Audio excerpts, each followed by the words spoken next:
Jam një djalë 19 vjeçar, kohët e fundit kam pasur dyshime të theksuara në besimin tim te Allahu, për një periudhë kohe madje u largova Islamit, e megjithatë nga që jetë syt shoh bekimet të pafundme dhe pas një ndodhie të sotme të cilën do ta mbaj private, vendosa t'i kthesha përsëri Islamit. Fal 5 vakte të recitoj Kur'an.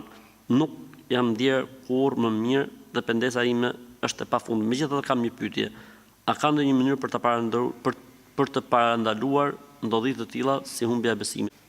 Ky është o vëllezër një pyetje aq e bukur, aq e mirë, aq e frikshme. Kam besu, kam qenë me namaz, kam qenë me të gjitha, në një moment është shujt, çdo gjë, është fik, çdo gjë.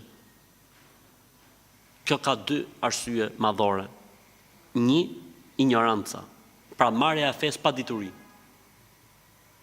Të i bëj gjitha punët e fesë me namaz, me agjërim, me kujdesion e tjerë, dituria zero.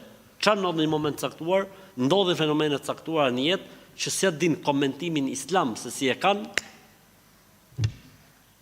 Një, pa dituria. Gjëja arsyeja e dytë është vetë pëlqimi dhe kënaqësia. Ai duket ky sikur e kupton fen, s'ka nevojë as për hoxha, as për ditë gjitha.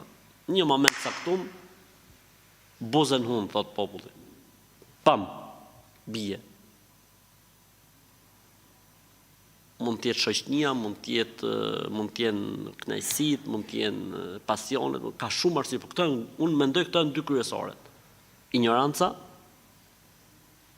dhe e dyta vetbesimi i madh i njeriu tek vetja e vet, i duket sikur s'ka nevojë. Feja është kollaj. Edhe duket sikur ka kalu fe atë fazën e zotërimit të fesë dhe tani po shet diçka tjetër. Ku ka diçka tjetër më? Në fe është gjithçka dhe menaxhohet gjithçka. Aty është interpretimi për gjithçka. Po elhamdulillah Zoti i madh, robët e sinqert nuk i lën humbje. Sebebe nga më të ndryshmet, goditje nga më të ndryshmet, sprova nga më të ndryshmet, bëhen sebeb që njeriu t'i çelen syt prap, dhe kjo tregon dashurinë e Allahut për robën e tij. Kjo tregon dashurinë e Allahut për robën e tij. Elhamdulillah.